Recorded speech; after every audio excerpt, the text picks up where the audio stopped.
Welcome to the Skeleton Crew's Nightmare on Elm Street apology show. That's right. It's been 8 years and they're starting to second guess the retrospective where they shit all over my movies. They're wondering if they made a little mistake. Well, they did, bitch. Don't fuck with my movies, fucker. Tonight, Freddy gets his revenge. But before I do, here are your hosts, Jamie Sammons, Dave Z, and Alex Edwards. Get ready for another look at the movies that haunted your dreams since 1984. So put down that coffee and toss that bottle of Hypnosil. And if you think you'll get out of this re-examination alive, you must be dreaming.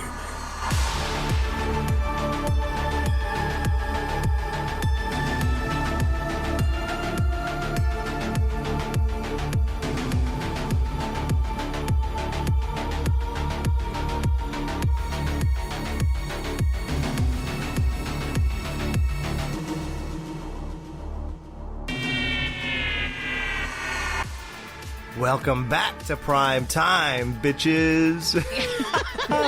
Yep, the Skeleton Crew is here. It is July 2023. I bet you didn't think you'd be hearing us right now, but here we are, and it's going to be one hell of a show. We got Jamie Sammons. What's up, Jamie? It's a boy! Not me. Well, it's better than screw sleep. I am so excited to be here. Yeah, I know.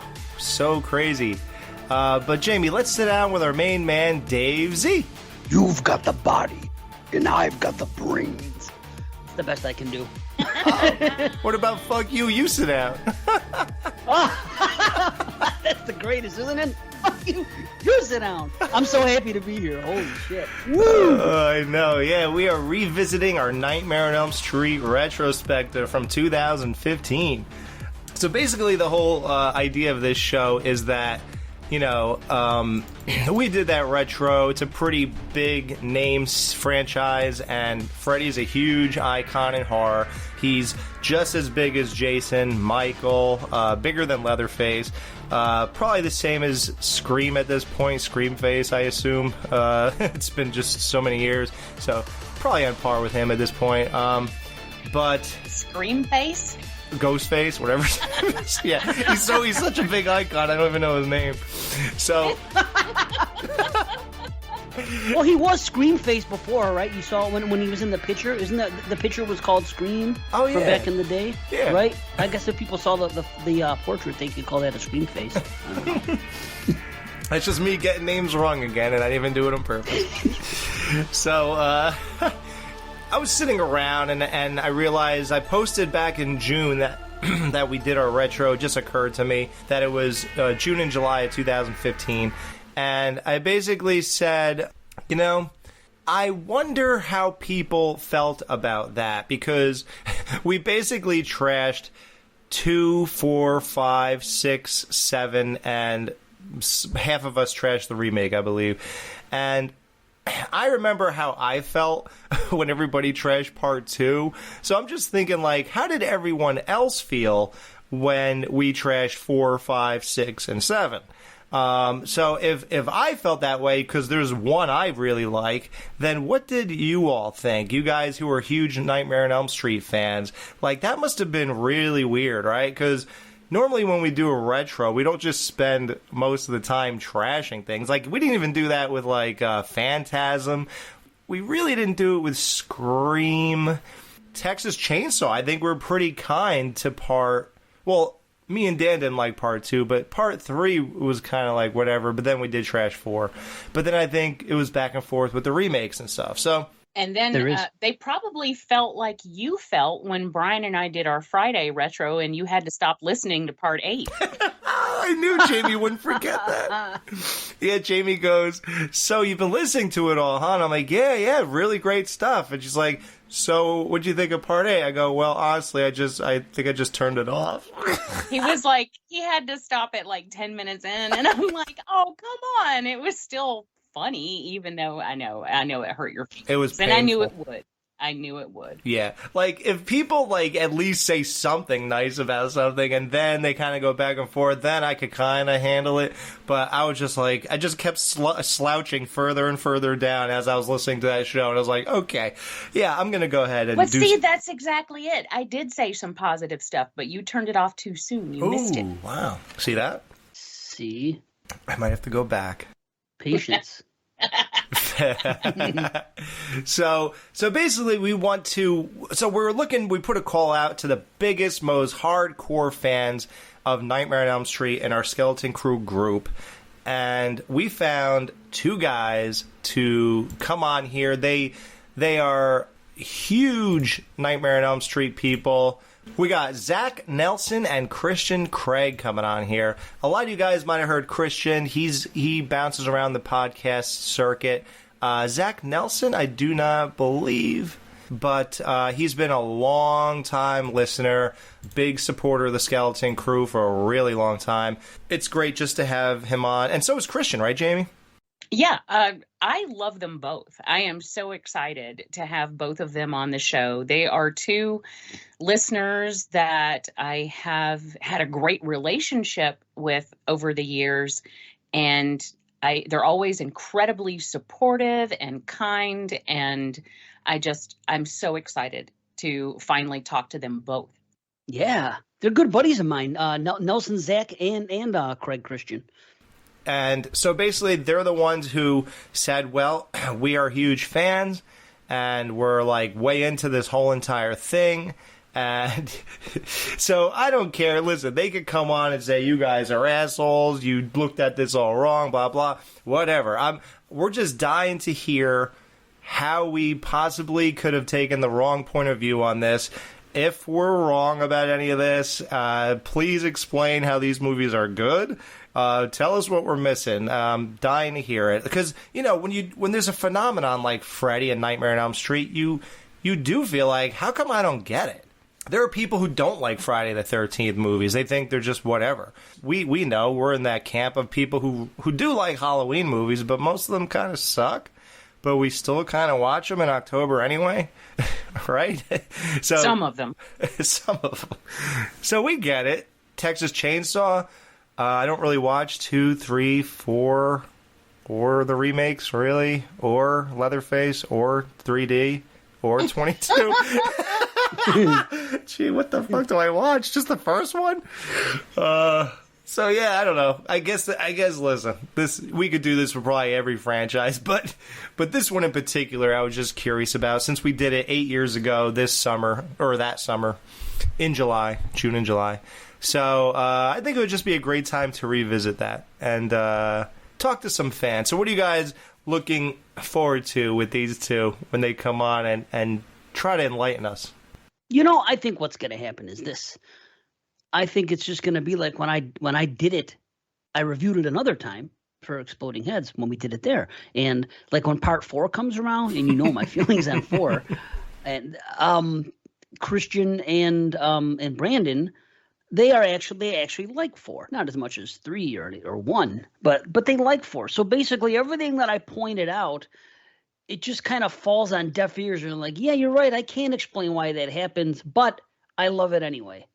And there's nothing you could say to people when they say that, because how can you answer? There's nothing, like, I don't understand why this doesn't bother. Like, things that bother me when I'm watching movies, if I see, I'm like, well, this doesn't make sense, and this and this and this and this, how could this be this? And if you watch back, then why did this person do this? That doesn't make sense. So now, like me, when I watch something, if I pick up on something, my opinion on it will change.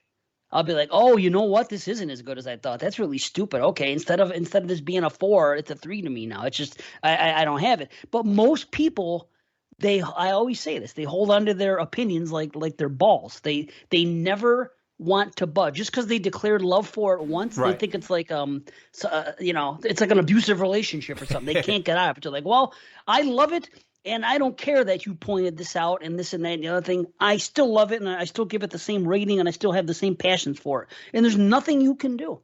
So this is what I've learned about taste over there is that most people will not budge, and we have no hope. All we can do is try to do things cordially and have fun while doing them, and nobody gets mad. But that's what I expect. They're going to say, yeah, you know what, that was a good point. But I also think that they are going to bring some things, since they're diehards, like we would in a Friday, Right. for example.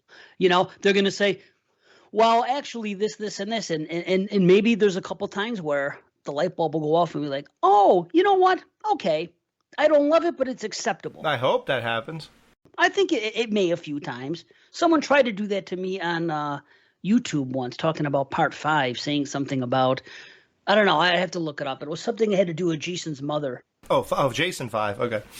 No. Did I say Jason? I meant Freddy's mother. Oh, okay. And something that went down there, and my timeline was incorrect or something. And I was like, you've made me think about it. But then I never went back to watch the movie again because I don't want to watch part 5. But Well, don't forget now, for Resurrectum, Halloween Resurrectum, you went from a 1 to a 2 Woohoo! in your rating. So did I really? Yeah, so I came up. So you Okay. did not hold on. You are willing. Well, that's me. Right.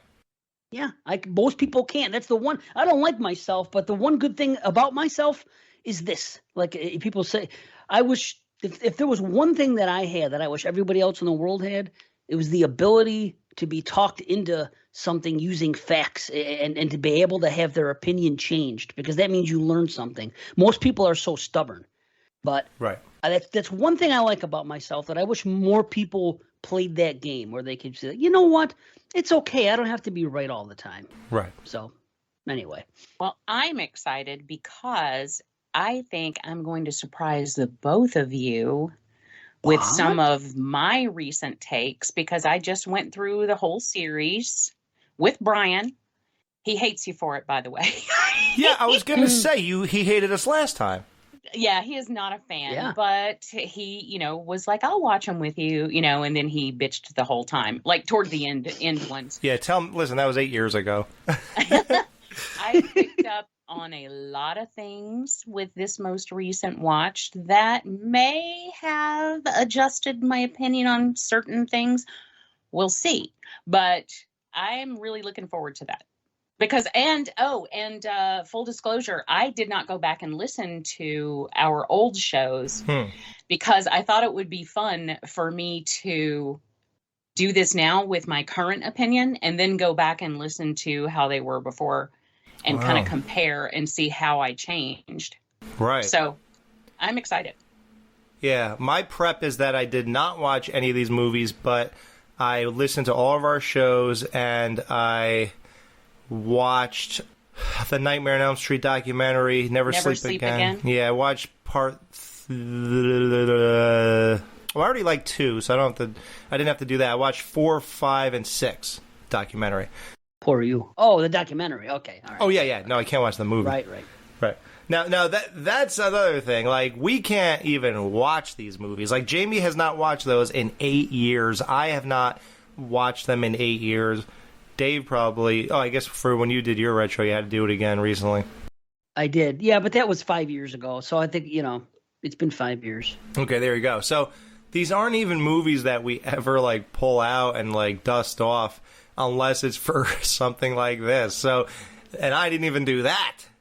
So Brian and I actually watched the first one just for the hell of it. Oh, yeah. Coincidentally, a couple months ago.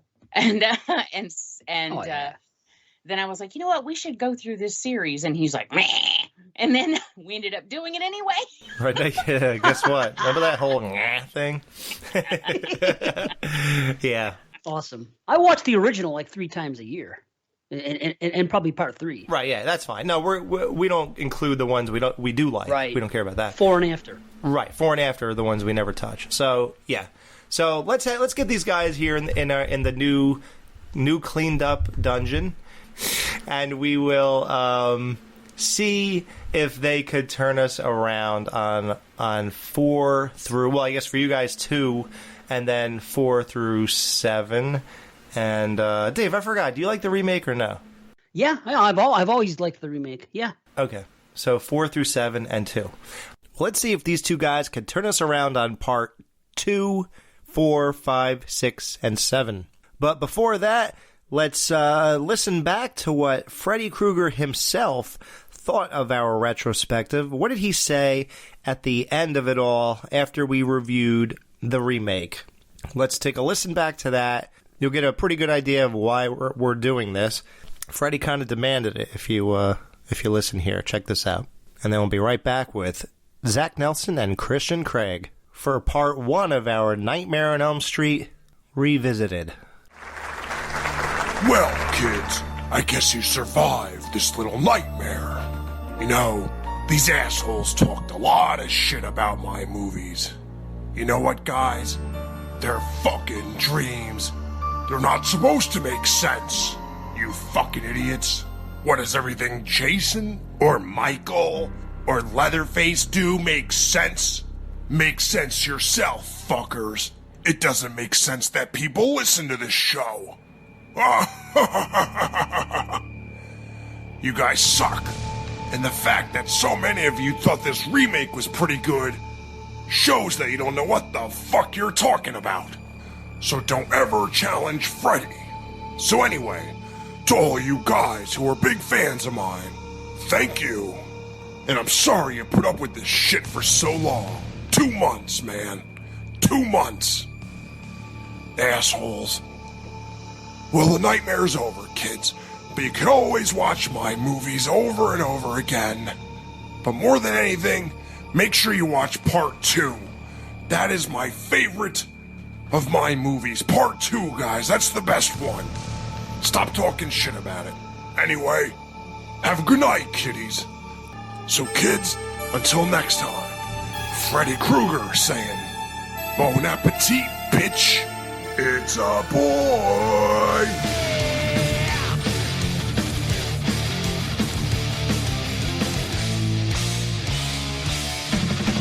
'Cause we hunt you down without mercy. Hunt you down all nightmare long. Feed our brain upon your face. Feed our shift every move we trace. Hunt you down without mercy. Hunt you down all nightmare long. Yeah. Luck runs. I can crawl again, but your luck runs out time.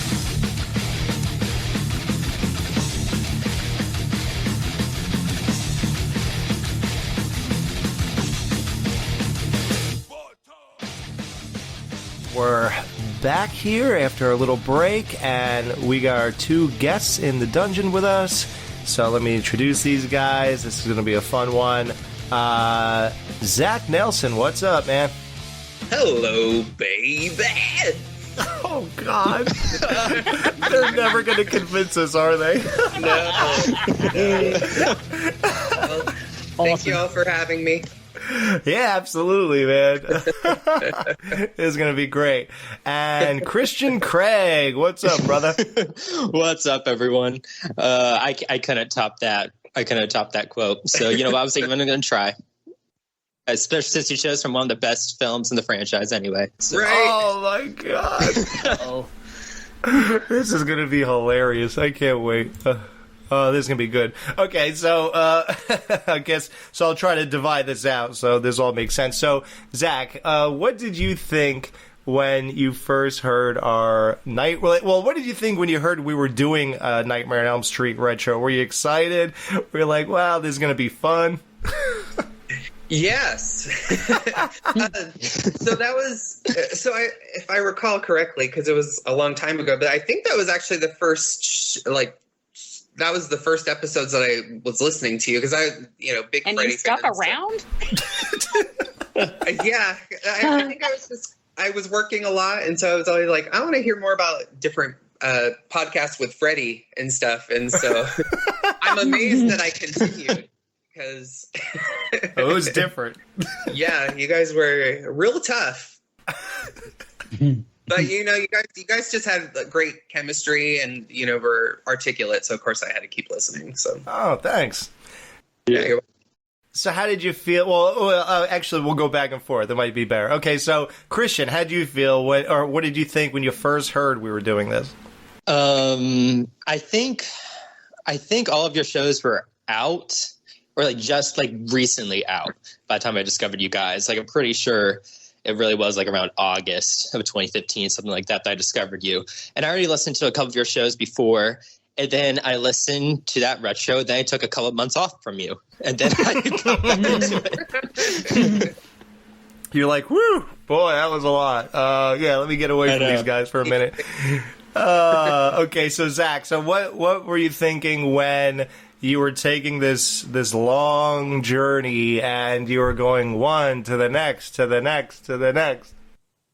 Oh gosh. Well, I definitely had rose-colored glasses before I started listening again to these most recently, because I was like, wow, you guys were really tough on a lot of it. You weren't wrong on a lot of them, but I was like, wow, you guys were tough. So I was like, I'm not like Joey from Nightmare 3. I'm not a master debater. So, but I'll do the best that I can. All right, Christian, what did you think as you took this long journey? Yeah, I even remember listening to just the first one, and overall, you guys didn't mind it. Even I was like, dang, the original classic even was getting such flack, which is hard for me because my second favorite horror film is the original Nightmare on Elm Street. So, right. Yeah, at first I was scared to go down the rabbit hole of the sequels because I was like, geez, if they're being so hard on the first one, what's to come later? Which always shocked me because, and we'll get into it, I was always like, these people love Friday the 13th so much, and I guarantee there's just as much flaws in that one, let alone this franchise. So I was like, dang. But then I kept listening, and then I got more and more bad. Then I took my break, like I said, but then I came back. Okay, So, what did you do to prepare for this podcast, Zach? Well, I went back down the rabbit hole and listened to all the episodes, and I watched a few of the films, and then I watched the Never Sleep Again documentary. That was pretty much it, and did some research online too. So that was mostly what I did. Yeah. How about you, Christian? Yeah, I listened to the main shows I wanted to argue, especially 4 and 7. Mm-hmm. And then what I did do, I didn't have a chance. I was on vacation last week, and so I was trying to do what I could during my downtime. So I did, because I have almost all of them on Vudu, I just skimmed through certain parts of each movie in the franchise just to refresh some memory. Obviously, I've seen them all quite a number of times, but it was just a nice little refresher here and there. Then I already started collecting my thoughts and some of my main points, and then here we are. Right. Okay, well, see, it's funny. I was going to jump around here and kind of focus on 2, 4, 5, 6, 7, but I guess you're right. I guess we kind of did point out a lot of strangeness about the first one. So, Dave and Jamie, you obviously love the first one, right? Yeah. Regardless of how strange and kooky and like how I think the thing that obviously we repeated most, I mean, if there's a phrase that we said 2,000 times in that retro, it was "doesn't make sense," right? So because Freddy. Yeah, right. Well, when you guys, because Alex, you mentioned it too, that we were really rough on 7, and I said before the show that I didn't listen to any of our retro doing this because I thought it would be fun to do this show and get my current, opinions out there and then go back and see how they compare to the last time. So surely I wasn't rough on 7. That's one of my favorites. That was the one you defended. Okay. Yeah. Okay. I still liked you at that point. Oh, thank you. Because I was just like, no, there's no way. Because I've always loved New Nightmare. Yeah, I'm so excited. I'm sorry. I'm just really excited. I'm curious. Dave called it a total. He was like, this movie is trying to come off like it's smart, but it's stupid like everything else. But it masquerades itself as a smart movie. I think that was the quote, correct, guys? Because you just heard it. Yeah, it still haunts my own nightmares. But hold on, part 1. I blocked it out like Nancy did in the remake.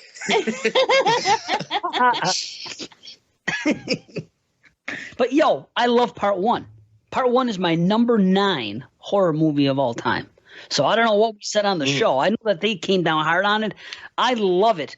And the thing, that was 2015. This is a movie that literally over the past like 5 years, and it's weird to hear, I guess, sometimes when you've been watching a movie for 40 years. But I've come to love it more and more and more each time I watch it. I think it's brilliant, and I think every 7 minutes something significant or memorable happens in that movie, like a shot that you see, a picture. Just there's not another movie like this. And the thing about the original is the first, like the intro from the beginning of the movie, opening credits, up until after Tina gets killed is probably, I think, I don't know what, like 20 minutes, whatever, however long it takes. I think it's the best 20-minute start to any horror movie, period. So wow. Yeah, I just keep coming up more and more on it. I find it amazing. Even the sound effects tape? I'm sorry. I'm not going to start. It is funny. It is ridiculous, but hey, it's the 80s, you know? Well, The 80s, they were young kids. Yeah. Well, Brian and I, just even before we had decided to do this, Brian and I just randomly watched the first one a little while back because we do. I mean, that's one that is... Because Freddy. Because Freddy. That's one that's in our regular rotation. But even then, what I've started doing more recently is movies that I've seen a lot. Because you know how when you watch something over and over again, it gets to the point where you could just play it in the background and you know it and you don't really pay attention. But I've started on films that I have been watching my whole life. I have started really paying attention to them just to see, and I have found that a lot of times that makes them so much more effective when you don't relegate them to just being in the background and you do pay attention. And one thing I noticed in my recent viewing of the original that I had never noticed before, and I thought it was brilliant, was when Nancy is telling Glenn her plan, like I want you to watch me. I'm going to go, she's going to go to sleep and he wants her to watch, God damn it. She wants him to watch her and, stay awake. And then he's like, all right, whatever. And obviously he doesn't really believe what's going on. Like he doesn't know. So at that moment in the film, we don't really know.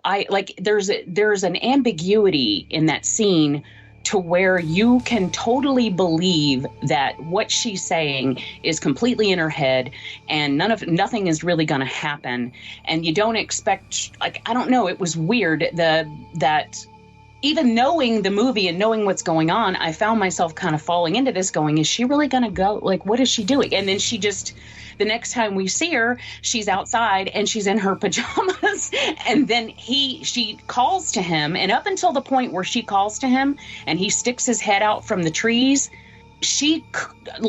this could just be real life, like regular walking outside. I don't know how else to explain it, but I think that I've never really noticed before how clever Craven was in that moment to give it a little bit of ambiguity. And then obviously when Glenn sticks his head out, it's obvious that she's dreaming. But for just a split second there, you could believe that she wasn't actually going into the dream world, that she was just in real life. And I don't know, maybe even a little crazy.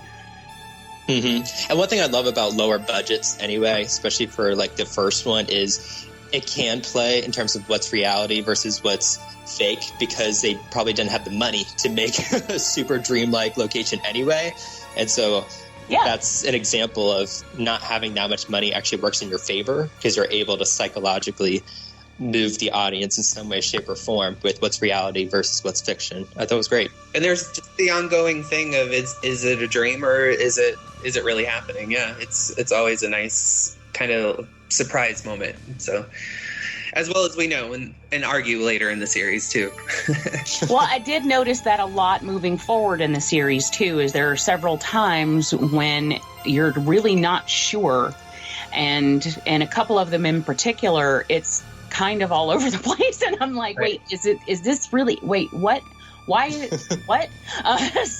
But that's not necessarily a bad thing, and we'll get, we can get into that later. But I did notice that they did try. I know one of the things we consistently brought up, I remember, is it was always, well, it's just, it's a dream world. You can do anything. Like, it was like I know that came up quite a bit. It was like, I guess because it's a dream. But my whole thing back then was I want to be able to, I don't know, I guess I wanted to be able to tell. I didn't appreciate the ambiguity as much. And now on this most recent watch, there are actually a lot of things I picked up on. So, well, Zach, so what notes do you have as far as what we said before and your rebuttals for part one?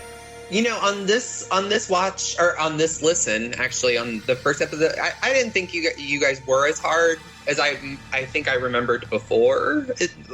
Like you all said.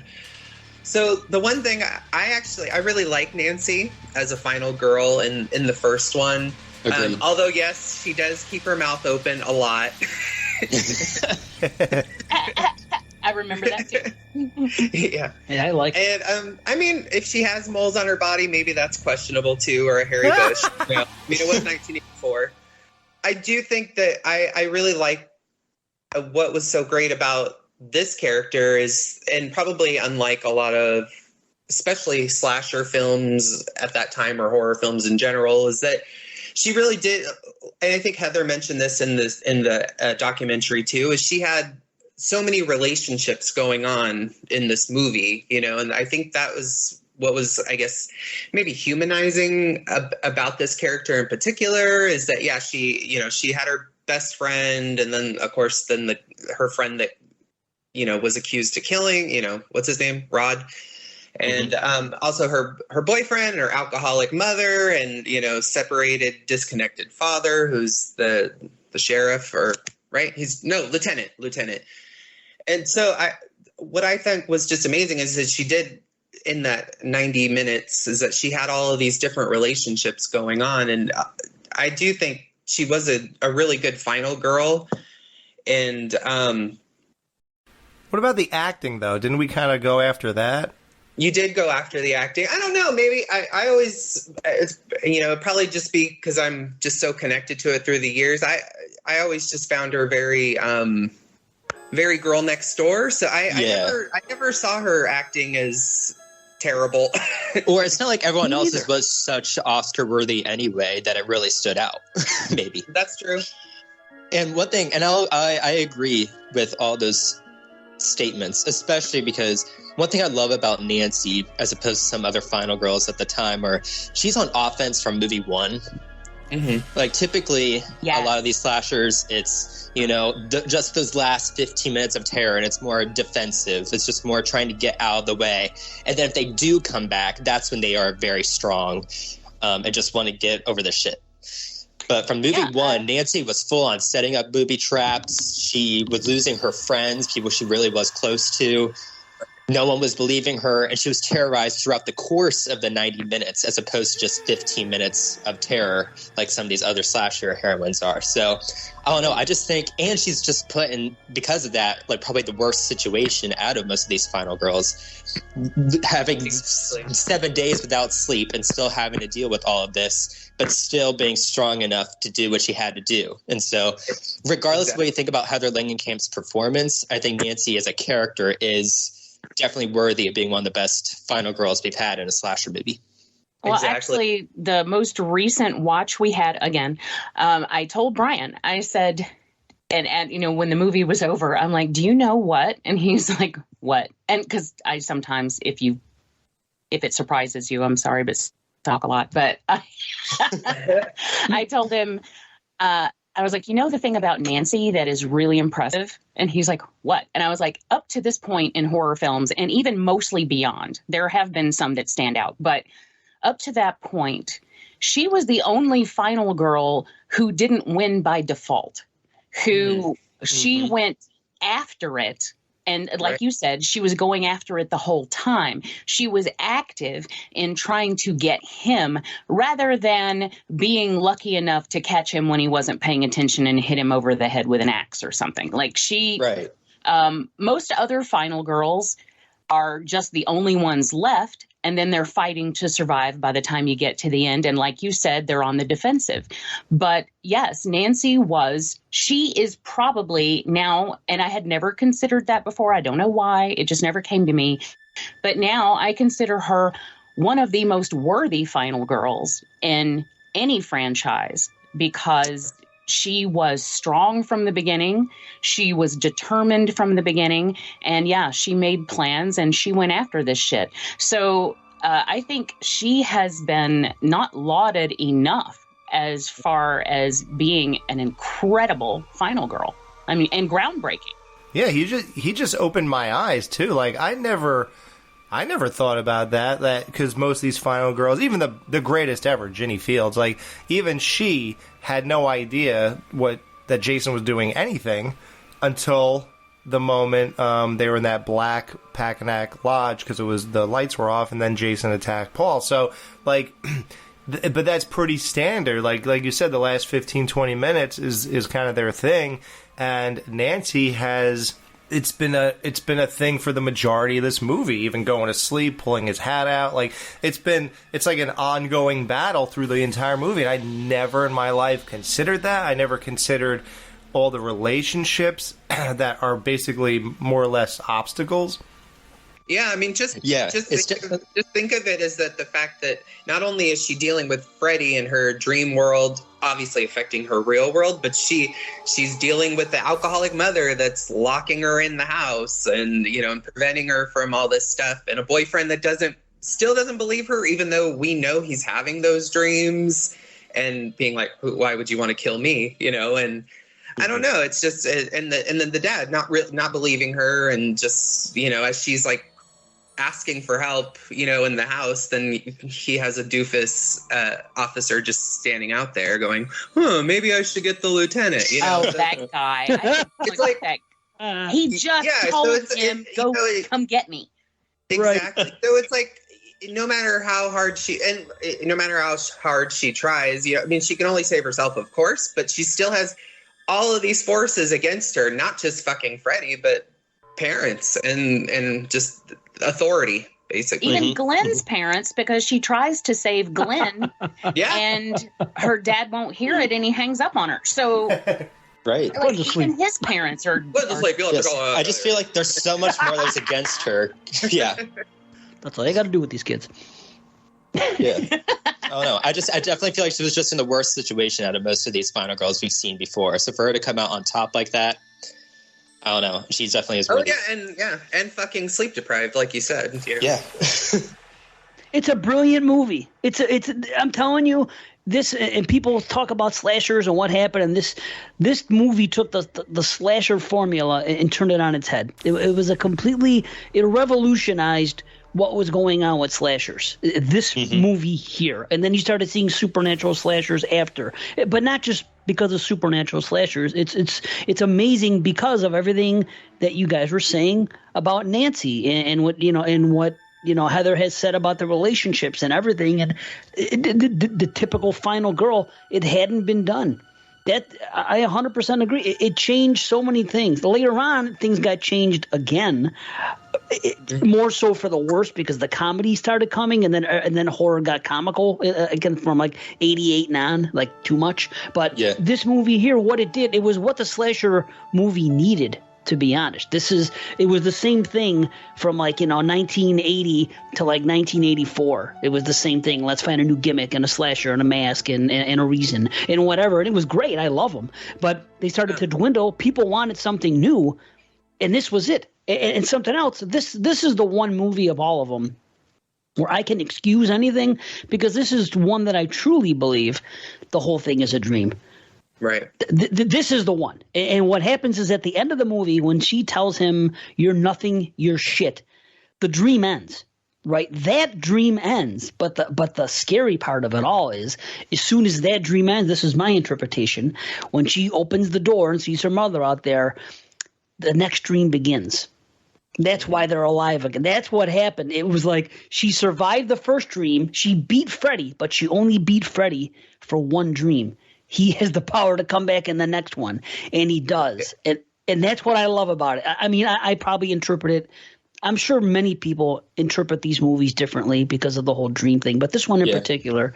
But I just think this movie is it's absolutely brilliant. I adore it, so I'm with you guys.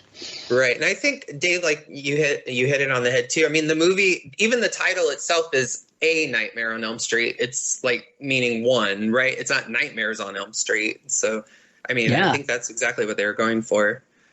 Even though it's a little muddled, I think, it took me decades to realize that it was a dream the whole time, So wait, is that what you're saying? Because what about, like, that's just Dave's interpretation, but we have all these issues with, like, the mom disappearing in the elevator bed and all that. Like, what do you have to say to that? Like, are you saying... I don't know. I feel like the only things that were convoluted were more in the final act anyway, and so I like to think that it was just those parts that were all the same dream. To make those make sense, because I do like the idea of it going back and forth between real world and dream world. And so for me to still have that, I like to say that only the last 20 minutes were still a dream.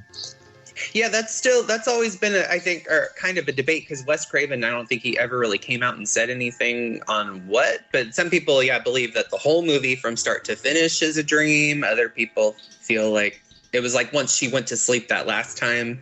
Yeah, You see, I'm not buying that because that's it's too easy.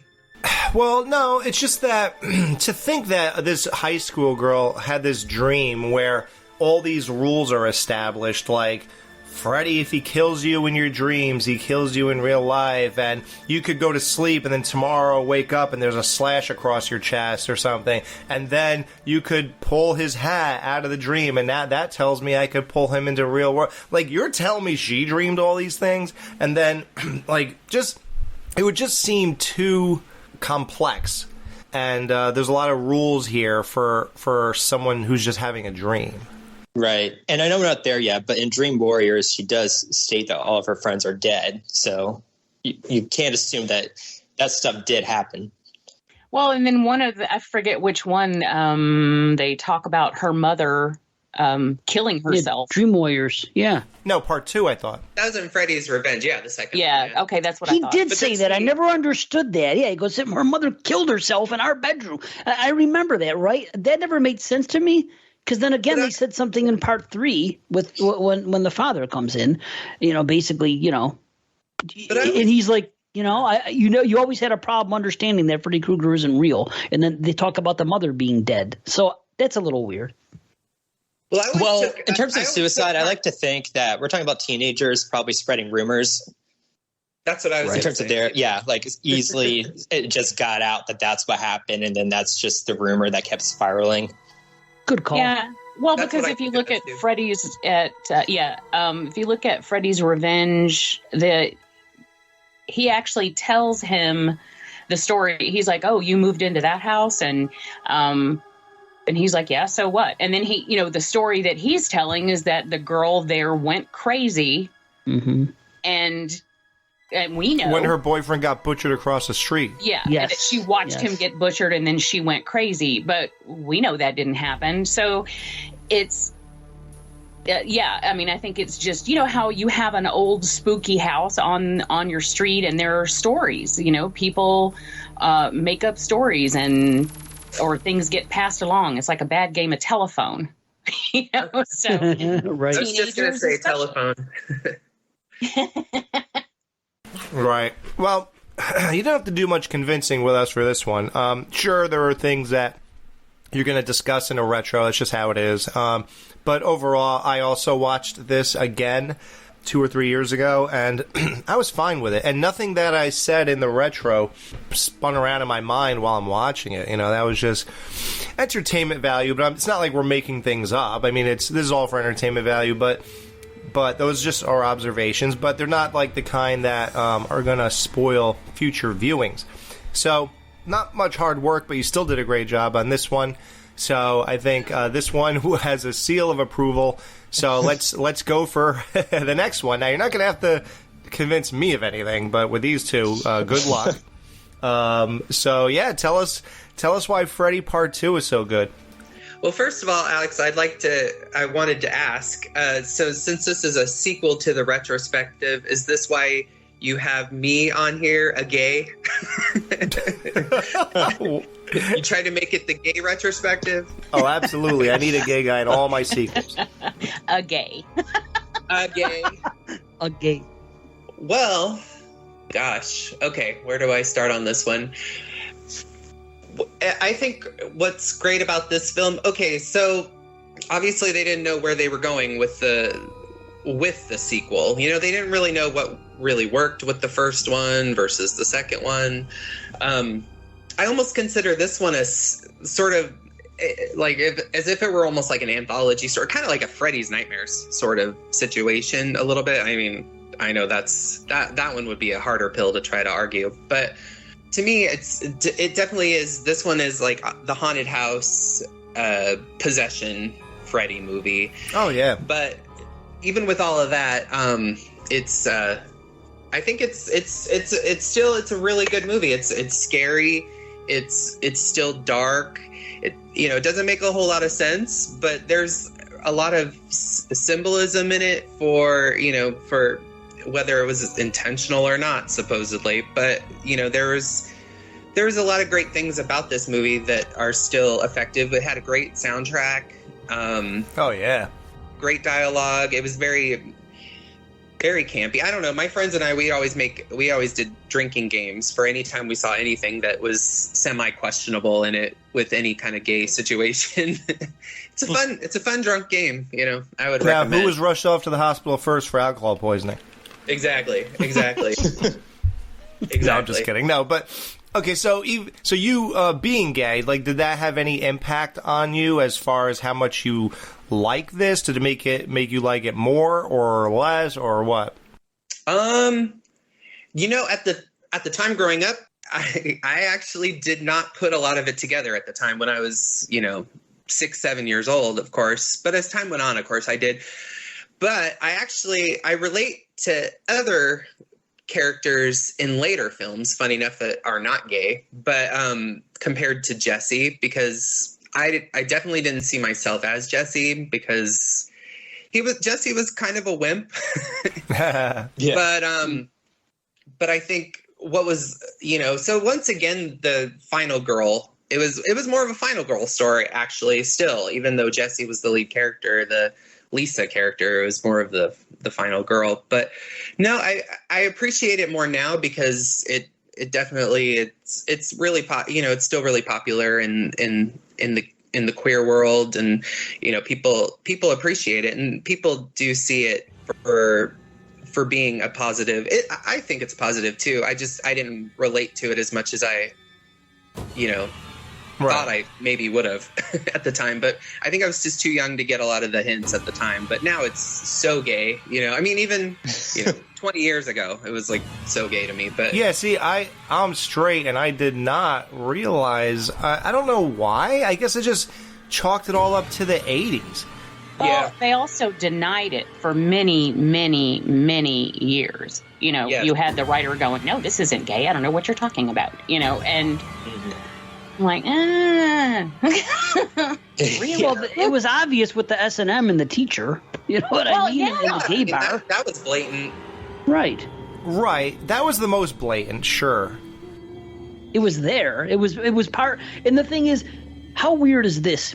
What if this movie, I've often thought about this, what if this movie would not have just so happened to have cast Mark Patton as this character? What if who's an openly gay man, and who, it kind of adds to the mystique and the whole, the gay thing happening in the movie. But what if it was Johnny Depp in this role instead? Would people still be having the conversation as much as they have it? It's just, isn't it odd that they just happen to also cast upon everything else a gay man in the role on top of it all? Yeah. Well, I don't think he was out yet when He he wasn't made this out movie. yet. No, he wasn't out. I know, but I think everybody kind of knew this. By the time it became the gay nightmare, we all knew it was out by then. I think regardless of who it was, those things would still be there just because of the direction. Because you have, or even the set design and things. Like, he has that sign on his door that's like, "No girls allowed." There's the probe game in his closet. There's all those balls that play. By the way, I'm sorry to interrupt, but who watched Dahmer? The show. I did. Me. Did you notice in the first episode? I think it was the first episode, and I never mentioned this to anyone since I saw it. And I watched it with my wife, and I said, "Stop, rewind, pause. Let me show you this." That when Dahmer opened up his closet, he had a probe game up. Yes, in yes. Yep, I told my wife. Amazing. Anyway, sorry, I just didn't know if anybody noticed this because no one's ever said it, and I noticed it right away. I'm like, that is a nod to freaking Nightmare 2. That's awesome, you know? Oh yeah. I think those elements will, and of course there's the S&M thing, like, has already been mentioned. And I actually never realized until I watched it this time that Grady mentioned that in the very beginning of the movie, like when they're... Yeah, he said Snyder hangs out at the queer S&M joint. Yeah. I never heard that line before. I don't know why, but... What? Yeah, I didn't. And it's because I traditionally did not like this film because it went so far away from what was established, I thought. But now watching it now, I don't really have any issues. Some things don't quite still make sense to me, like the whole party situation. How?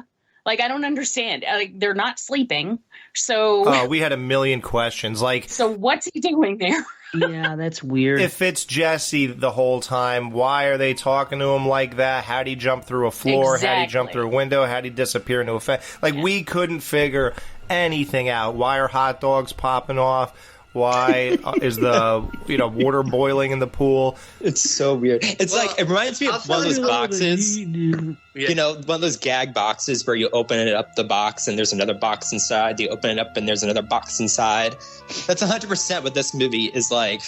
It's Jesse, and then Freddy emerges out of him at the end. Jesse emerges out of Freddy. It's like, how many layers of you guys are there?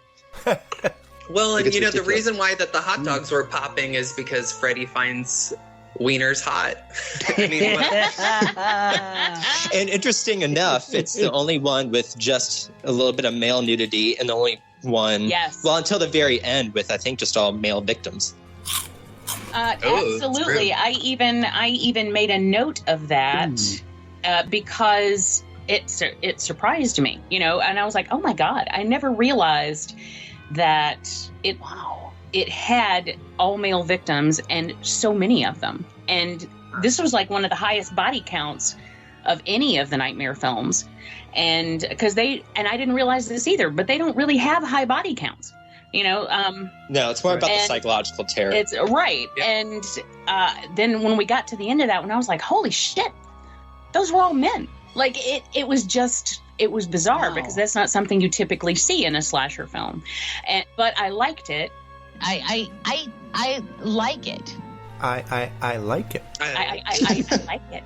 There's also, that whole scene with Grady where he goes into his bedroom and he's like, oh, amazing. You've got this girl out there who wants you or whatever, and you want to sleep with me? Right. And I'm all, well, I would, yeah. But... Yeah, me too. And that fake leather comforter. Oh my God, I noticed that too this time. And I was like, what is that? And wouldn't that be hot? Like, right? Well, I've never seen a character sweat so much more in my life than Jesse. Yeah. So. Oh my gosh. You don't need lube for him. Yeah, just a little sweat. What did you guys think when we... Well, I guess you didn't know this, but we deliberately did not mention a single gay thing in that movie. I guess the feeling was every single review you will ever hear, ever, is just going to be bogged down by gay, and they're not really going to get into the movie itself. Like they will, but it'll be more like 25% of the review, and we kind of wanted 100% of the review, and we felt enough people have trampled the gay thing like long enough, and we're like, let's do something different. Let's really just act like that's not the thing that's like totally like tinting the whole view of this whole thing, and let's just watch it like it's a movie and stop with that whole aspect and see what we think of it then, and maybe it'll open a whole new avenue of observation. So what did you guys think about that? Which I think is what the filmmakers intended. They would have been outright saying this is a gay movie when it first came out, if that was their intention. But the fact they were denying it for so But no, long means 1985, it probably though. came down more to editing, because I feel like it's one of those things where there's nothing so completely outright gay in the movie, but there's so many little subtle things that ends up becoming not subtle, if that's what makes sense. Right. Well, think about the movie before, and this is only a year before. They tell the guy that he has to make up a fake Italian last name because he was a Puerto Rican actor or something like that. Right. Yeah, that's just a year before. So you can't expect them to be embracing gay lifestyle 1 year later, the year before. They don't even want to promote a Latino. You know, it's freaking crazy. Yeah. But What a world. If you do watch this film through that lens, I think it gives it much more depth. Because I really did that on this watch. I was like, let me just watch it through and keep in mind this gay undertone, you know, like, and what does this bring to the story? And I actually think it brings a lot to the story, and I think it changes the meaning of the entire film, and especially scenes like, you know, Freddy crawling out of Jesse, you know, like it's like you have this person inside, but you can't express that to anyone. You can't be who you really are. And, you know, things are better with that now, but particularly back then, it was, you know, this was even before Ellen lost all her sponsors because she came out. I mean, it's so difficult for me to think of those things happening in my lifetime, but I was there for them and they did. But like, you know, because then we went on to have shows like Will and Grace, which was all gay, you know, so it's, but, you know, so it's really hard to think, wow. I mean, I remember when Ellen came out and all of her sponsors just fled. They're like, nope, nope, nope, nope. And we had gay characters in shows, you know, forever, but it was the fact that she was the main character, and that's what they had an issue with. So this was even before that, and so it all feels very clandestine, you know, like it's under the surface, which is exactly how a gay man would have had to live back then. And well, do you feel that we did a disservice to ourselves or the review by not tackling that aspect? No, I think at the time your point about it being all that people were talking about when they talked about that movie is correct, because at that time it was really big as far as that was what everybody wanted to point out. Like, that's it, right? Yeah, and most of the time it was like they were the first ones who noticed it. Like, oh, I figured this out, you know. But right. And you decided that, and I agree that you wanted to focus on more of it, and so people didn't have to hear exactly the same things over and over and over again. And well, we're making up for it today. Yeah. But I now when I watched it this time, that's one thing that I really do like about it. And so I still have the same issues I had with it before to an extent, but now that I am really paying attention to all the little subtle things that are going on in the film that apparently the production wasn't aware of. Like, I don't even get that. Like, you know, they're just like, nope, it wasn't gay. Like, what are you talking about? Weren't you there? Right. But now it's... Yeah, and I will say too, though, Alex, listening to your the previous one, is I thought it was well balanced. That didn't even come to my mind, really, that it wasn't overly talked about. You did touch upon it, so I don't feel that you did it a disservice at all. So okay, it didn't even come to my mind actually until you just said it. So you guys weren't listening and like looking around, going, "Are they going to mention this or what? Like, what's happening here?" You mentioned it a little bit, so I think that was more than enough. Yeah, there's no way you can't at least mention it. But I was very excited. That's not all you were talking about. Oh, good, great. Okay, good. Yeah, no, that's what I was hoping for. Yeah, you brought up good perspectives on it, and it is true, and it's exactly right. I think with Jamie is like, yeah, you have this Freddy inside of you that wants to come out and murder everybody, and you're not able to. No, I'm just kidding. But oh my goodness, I am not calling gay people murderers. No, they just do a little stabbing here and there. Cancel. But No, but I think, you know, it is relatable in that way, especially, you know, even now, I mean, there's still so many controversial things about being gay that still, you know, still constantly coming out that people still have a problem with, you know, so.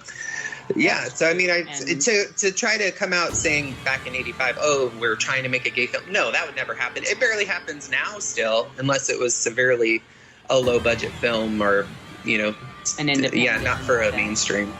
As far as what we did talk about and what these two and Mike trashed in this movie, what is your rebuttal to that? Like, basically they had a problem with Jamie's big thing is, why is a guy with such an incredible power as to go into your dreams and kill you? Why on earth would you ever want to just be a regular dude running around a pool party slashing people?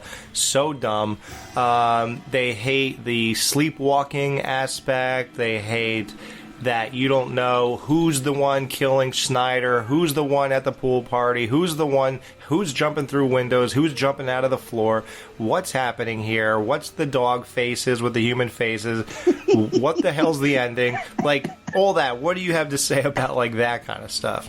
Yeah. Well, for one thing, just in terms of the movie in general, I do have to give props for them already trying to do something different with just the first sequel. Because typically with a lot of these franchises, what they want to do is just replay the same thing over and over again a few times and then try to make some changes. So I actually do think it was bold of them, regardless of what you think, to be like, you know what, we're already going to change up some of this narrative and have a final girl, or in this case, guy, who is basically the opposite of Nancy. So they really were just trying to be like, you know what, let's just change things up so then people aren't thinking they're going to get the exact same movie. So I do have to give them props for that. Right. And honestly, in terms of Freddy wanting to come out into the real world, I was thinking back to what they said in the next one, Dream Warriors, that those kids were the last of the Elm Street children. At that point, those were the only ones he was able to kill. And so I kind of figured he was going to want to get into the real world because he was getting more limited in terms of who he was going to be able to kill in the dream world anyway. Yeah. And so then having him into the real world would give him a chance to continue going. And obviously there is still some supernatural elements in there, but since we don't really understand, we weren't sitting down with Freddy and know what his powers are versus what his powers are not. So since he was already dead, maybe he did still have some powers in the real world, but maybe they were just a little bit more limited than in his dreams. And so I don't know, who knows? But I think, but that's my logical reason for why he would want to be in the real world in the first place.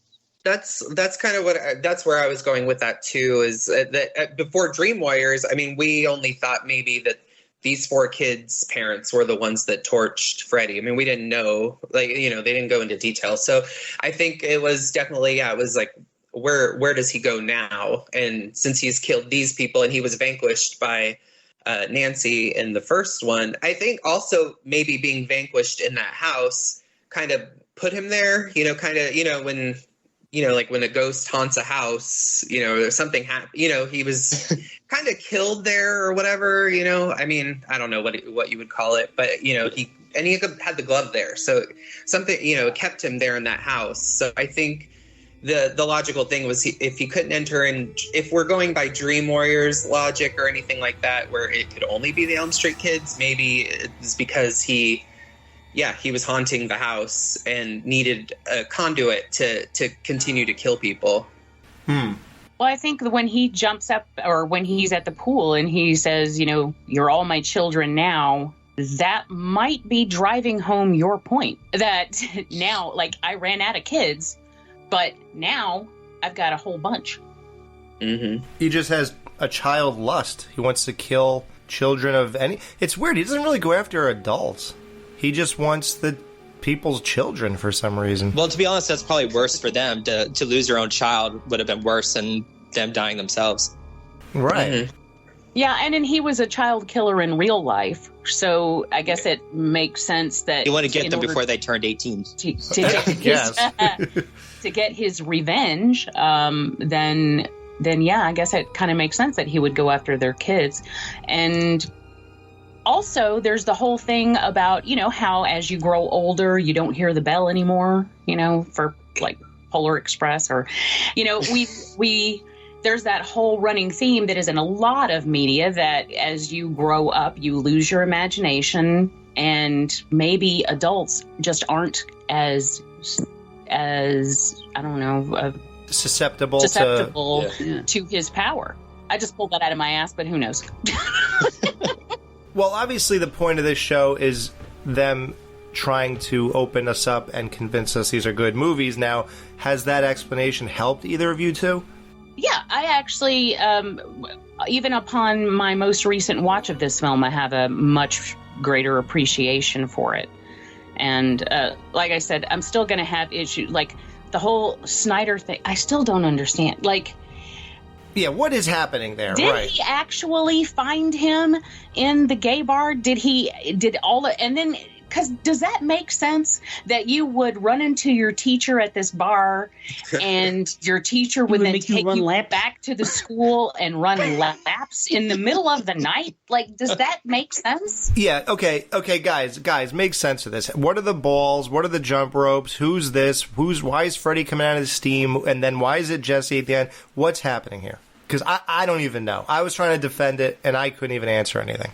Well, I will say the one thing I noticed on this watch is that, you know, after he makes him run laps and sends him to the showers, yeah, if he's already sent him to the showers, he would not, that means he's done with his punishment, right? I mean, like with the working out and everything. But he grabs a jump rope. And he's from an S&M club, so I'm like, is he going to molest Jesse or, you know, rape him or whatever it is? Oh, shit. You know, I don't know. That was just something that came to my mind this time, because I'm like, well, why? And he's still in his leather outfit and everything like that. So as for the balls, I mean, other than that's just a stupid symbolic thing. I don't know about Christian, do you have anything to say about the balls? Well, as we know, Freddy likes to psychologically terrorize his victims anyway, so maybe those balls were alluding to something, but they seem to be going after the coach or in some way, shape, or not form. that deep because he's a PE teacher, you know, I don't know. I mean, that's true too. It could just be that's the shit that would be in a PE teacher's office. Yeah. It just I don't know. And then you have the towel snapping on his ass, which is locker room antics. Well, as we know, since he likes to terrorize, he's just using the things that the PE teacher likes against him. Yeah, and he does hang out at an S&M bar, so he gets tied up in the shower, and you know, he gets a towel snapped on his ass. What you didn't know is that Schneider was leaned up against a glory hole, actually. Oh, God. Is that for him, that wasn't a nightmare. That was just a dream. He was like, this ain't so bad. Maybe another scary movie sequel, but... Yeah, really. Daisy. Well, you know, I've always liked this movie. It's always been 1, 3, and then this one. So I've liked it. I don't love it the way Alex did, but I've always enjoyed it. It's very nostalgic for me. I just had to call out things that I didn't understand, which we're still talking about them now. Which was everything. The exploding birds. Yeah. Right. I see. I don't mind the exploding bird because it's funny. It's hysterical. So I kind of like that it's there. And you can explain. I don't know. Maybe you can explain it, but I'm glad it's there. And this is the movie to do it in. I don't know. This is personally, for me, actually the lower end on my list. I've grown to appreciate. Sorry. But I've grown to appreciate. I love a good 80s movie, so this definitely still fit that 80s vibe. Freddy was still scary. I think he had a little bit more screen time than the first one, but not too much to the point that it was the Freddy show still. And so I do think that balance is still right. So regardless of if I care about this movie the same as the others or not, I have grown to appreciate this and think it is a good time. Right. And it's a dark.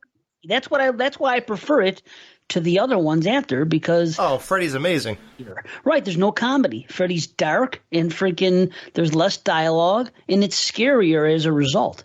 Where anything after 3, to me, there's nothing scary about it. It just got too many one-liners. That's just me. You know? Well, and you have those moments where Jesse wakes up when he is about to kill his sister. I mean, that is really, really dark. You know, at that point, well, and even beyond. Freddy is not in the habit of, forcing people to kill their own loved ones. He's doing it. He's going after them. But this was, if Jesse hadn't woken up when he did, he would have killed his sister. And that, you think about that, that is fucking horrific. Oh, yeah. No, this movie is amazing in a lot of ways. Like, you got the iconic pool scene, the iconic bus scene in the beginning. You have You Got the Body, I Got the Brain scene. And I think the best performance is the one I recreated when I did the retro, with Jesse coming back after killing Brady and explaining it to Lisa. I mean, that performance is out of this world. Oscar worthy. Oh, absolutely. Like, even when I was recreating it, I couldn't believe what I had to do. I was like, Jesus, this guy really went all out here. Like, I literally had to really, replay this over and over and over and over. And I just knew that I had to really go all out to even just do what he just did on a regular day of acting. Jesse, my God, what happened? I killed him. I killed him. Jesse, my God, you're hurt. What happened? I killed Grady. I killed Grady. Lisa, I killed Snyder. Oh my God. I'm so scared. Jesse, what are you talking about? He's inside me. I'm scared. Jesse, who is doing this to you? Fred Krueger. He's inside me, and he wants to take me again.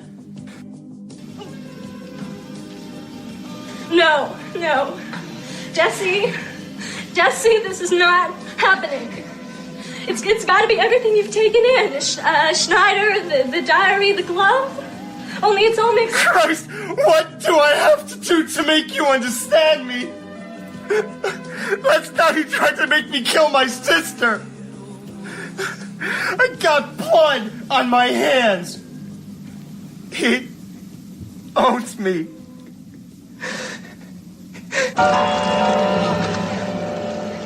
Holy shit, that was brilliant, sir. Thanks, man. I really felt, I really just dove into the character.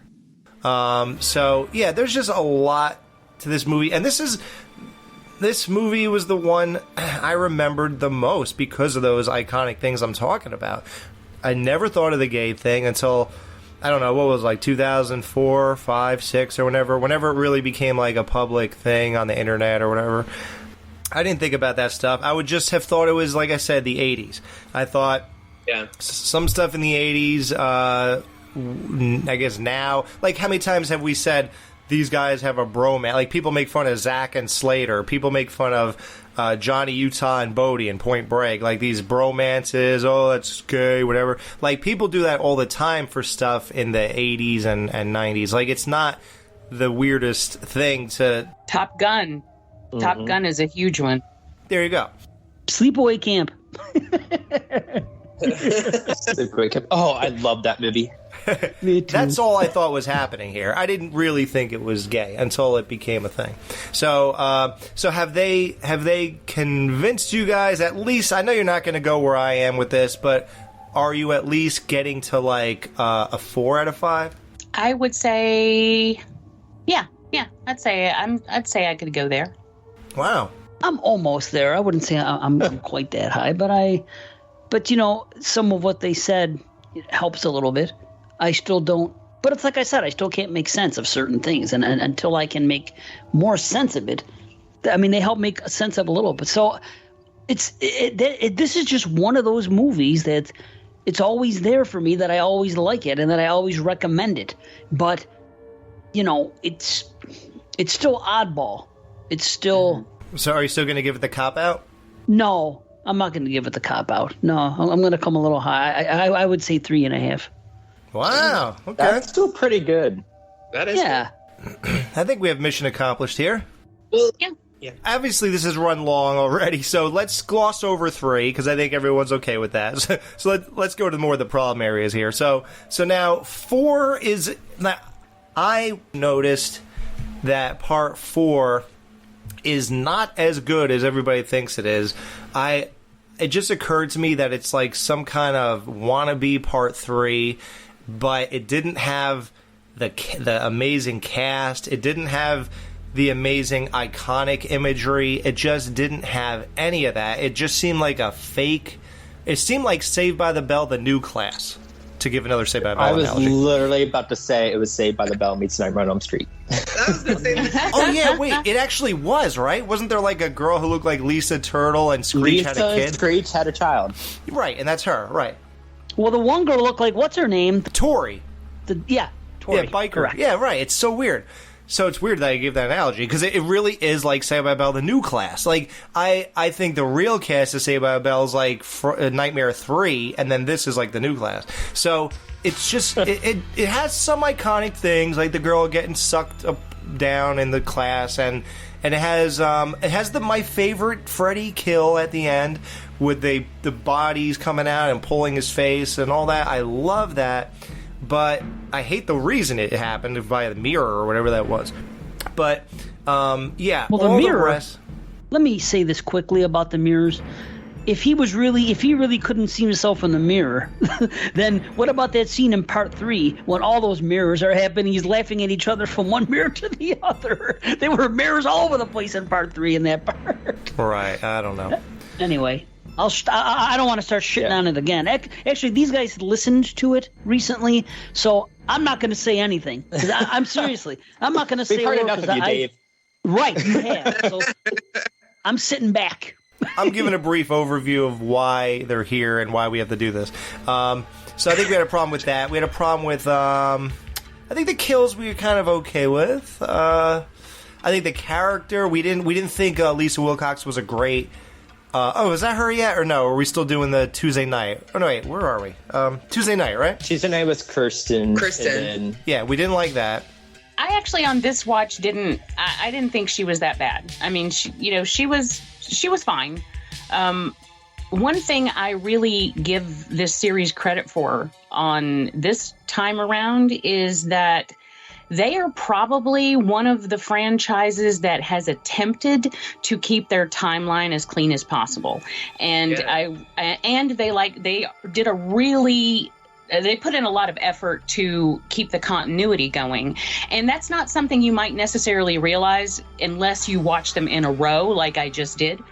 And but it's true, because if you look at and I paid attention, because Brian and I will eventually do one of these for Patreon, like down the road. So I just went ahead and took notes while I was watching them now, just to get that out of the way. But when we do retros, we keep track of obviously the kill counts and anything specific about those films, like favorite dream or whatever when it comes to the Nightmare series. And then we also, I always try to see how good the timeline is and if it makes sense. And at least in the beginning, it kind of goes to shit later on, as far as the years are concerned. But in the beginning, it wasn't bad, because the first one came out in 1984. The second one is supposed to be 5 years later. The third one is 6 years after that. And that's actually said in the film. And then from 3, we get the character of Kirsten, and then, is it Kristen or Kirsten? Kristen. Okay, we get the character. Oh yeah, Andale. We get the character of Kristen, who continues into 4. Then we lose her. Then we pick up Alice, and Alice then continues into 5. And they really tried. And I never paid attention to that before because I never watched them just right after the other. Right. And this time I did that. Which is interesting because when I was watching all these franchises, but like my friends per se, they were able to finish all of the Nightmare on Elm Street, but they couldn't get past part 4 of Friday the 13th. Wow. Personally, because they're like, there's no one for us to be attached to. They're like, who cares? Right. It's going to be new people each time anyway. They don't care who's going to live because they know they're not going to move on to the next one. Yeah, but that's a staple in horror. Well, that's a staple in horror, but that's what I'm saying is that's what makes Nightmare on Elm Street, yes, a little different. I like having a protagonist I could root for and not just focus on the villain. Like the villain. Well, that's why you like Scream so much, then. Well, right? that's why I love Scream. Halloween and Scream, they have survivors. Right. Yeah, except Halloween still has its 14 timelines, but beyond that. But that's what I like about Nightmare on Elm Street is even if it's not the same protagonist in every movie, there's a transition over to someone else for a couple films, and you get to see more about them. Yeah, they're still connected, and some of the stakes are raised because a character you may have really enjoyed, Dream Warriors, aka all three of them, end up being taken out in the first half, and so I do see some stakes involved in all that too, and so. I don't know. I'm not one of those that I just root for the villain. That's all I care about. I would love other characters for me to root for as well. And I feel like A Nightmare on Elm Street gives that to me. And I don't think any less about Alice with that too. Right. You know, this is better for normies too. What are normies? Normies. They're normal people. We got to hide from them. They hate us. If you think about it, the Nightmare on Elm Street is better for normies because they have the set designs and the cool effects and Freddy's kills and the comedy and stuff like that. There's something that they could laugh at and there's something that they could go to where, you know, and the normies also like the new Halloween franchise because they can relate to Jamie Lee Curtis, Laurie Strode coming back. The other ones, it's like he said, if you're watching a slasher just to see kids get bumped off in cool creative ways and having an end, and that's your thing, but there's nothing for normal people that want to see something that's horror. This is a good franchise for it. So I get why it's, you know, honestly, if you look at all the franchises, the major ones, and you say which one is the more, not family friendly, but more like, you know, for the mainstream, you got to go Halloween, but not all of it. Just the stuff with Jamie Lee Curtis, and then probably Freddy, right? Doesn't that make sense? Yeah. Well, and he became iconic in the mainstream, you know, so much to the point that he got his own TV show. So happy birthday, bitch. And they explore that in New Nightmare. And I think they do a really good job of it because even though in real life, Jason is the one who was on the Arsenio Hall show. Freddy did resonate with the mainstream. Right. Yeah. I mean, to go off of what Christian was saying too, is I'm a Freddy fan, of course, but the reason I am a fan of his is because I like the protagonist. Right. So I like that at the end of every movie, he's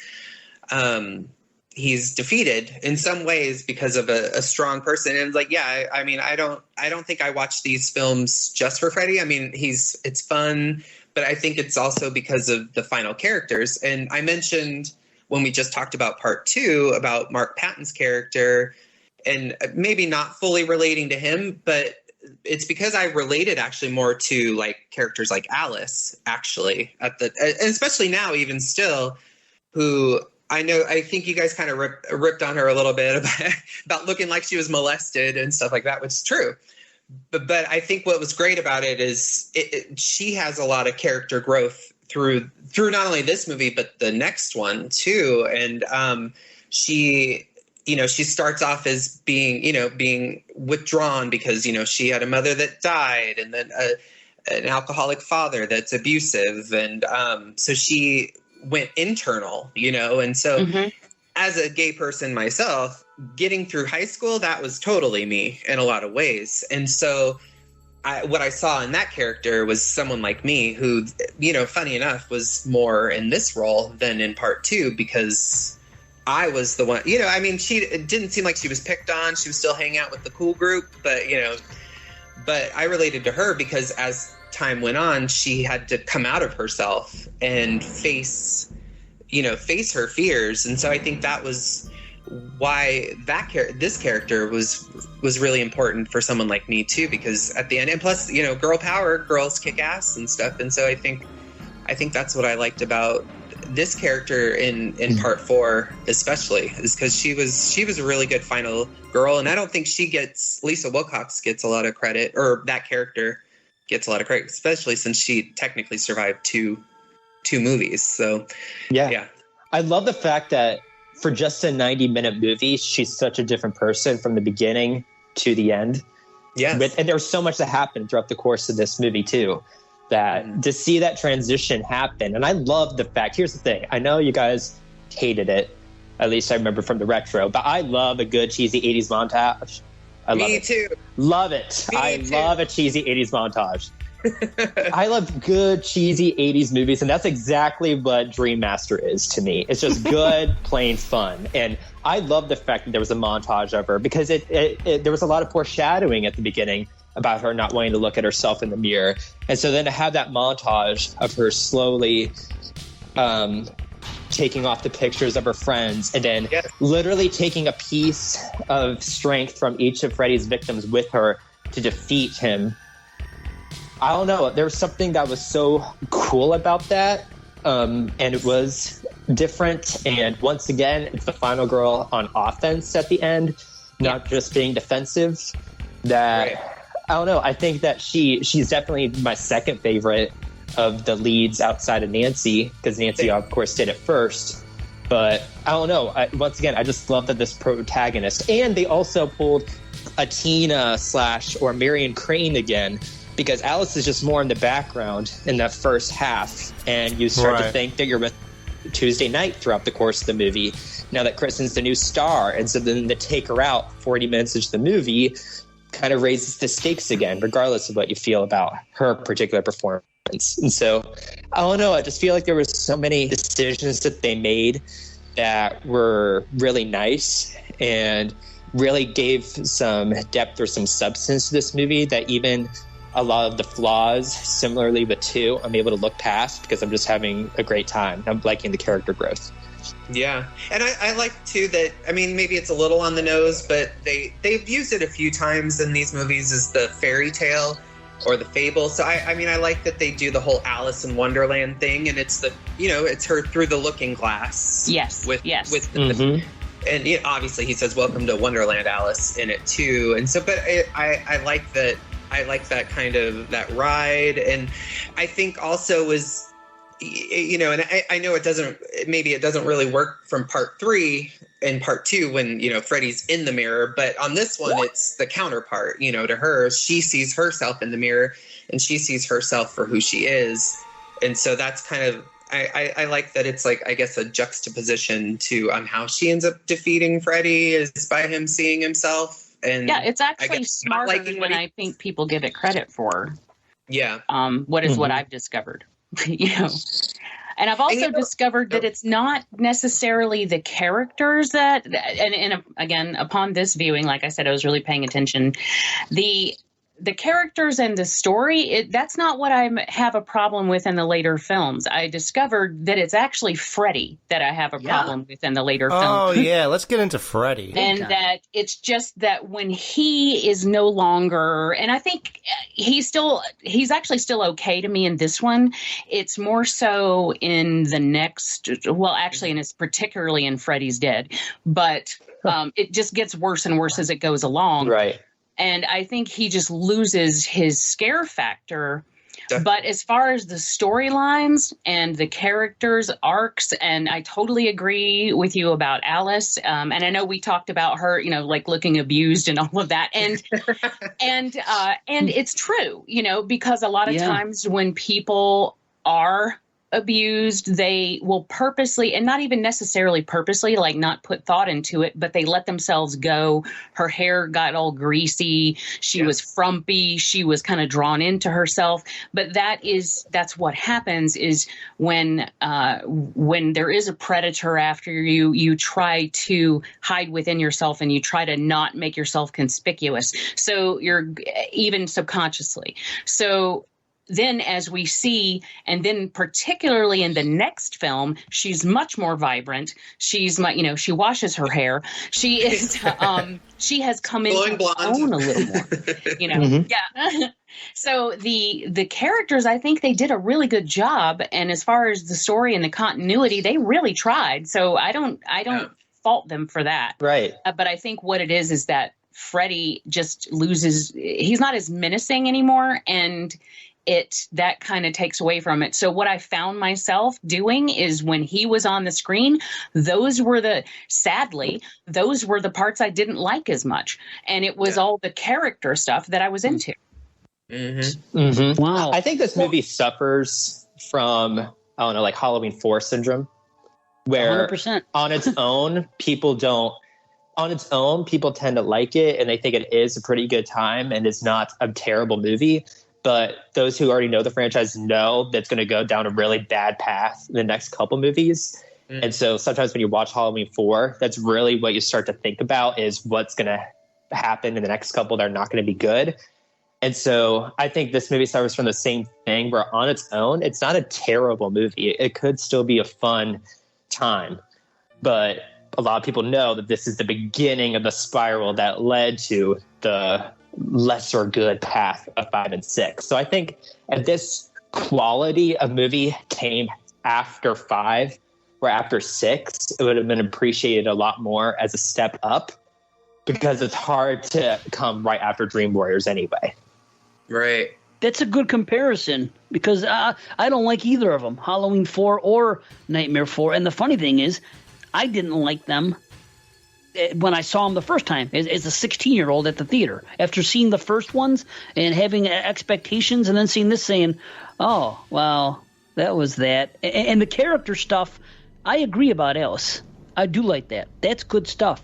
I just wish that they would have done things a little more metaphorically. Like when she is taking the clothes off and warming this from her friend and doing this and, you know, that montage. I dig that. It's just that they went that extra mile and okay, now I'm smoking and now I have these powers. I just wish they didn't go just because they did it in part 3 with everybody having a dream power, but they deserve a dream power. They're the last of the Elm Street children. See, I guess I'm such a sucker for the 1, 2, 3 for that trilogy and the way they wrapped everything up in 3 as a perfect way to wrap it up. And you are the last of the Elm Street children. And then, you know, the whole thing with the burial and the holy water. It was such a final perfect resting place. And I've been saying this all summer because on Exploding Heads we're talking about the Frankenstein movies, all the Universals one after another. And sometimes when they bring Frankenstein back, it's done silly, but we're excusing it because it's the 1930s and 40s, but we're saying, so this started way back here. People are critical of it in 80s movies. This actually started with the Frankenstein movies. And I keep saying this. I'm like, well, I still like Frankenstein's Return more than I like a dog peeing fire and the ground opening up. Oh, my God. Yeah. I'll never get over that. Well, one thing that's interesting that is really hard for the filmmakers of this one is at this point, a lot of kids love Freddy. And so they have to do things in a way that would be super easy for children who are going to be taken to the theater could understand. And so that's why as an adult or as a late teenager, it's like, I get this. I don't need to be spoon fed this. Well, some of the kids who are 7 or 8 years old with parents that are willing to take them to these kinds of movies, they need that stuff for them to understand what's going on. And I think the more character growth aspect is much more for the adults or the late teens anyway, who do understand more story. And so, I don't know, I felt like this movie was at least trying to balance between giving some depth, but then giving some ridiculous, cheesy, fun scenes. It's more for the kids.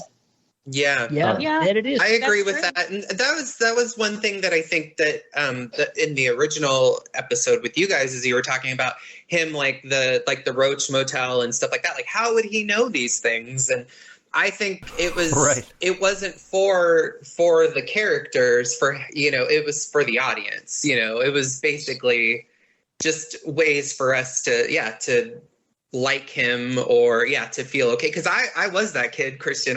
Nightmare 4 was the first movie I saw in the theater, and I was probably like 6, so my parents must have had the same kind of mentality, or my grandma, I guess. But yeah, I think that a lot of what's done with Freddy in this is he is basically now become the comedian, but the catchphrases and stuff, they're for the audience, not for the character. And the sunglasses.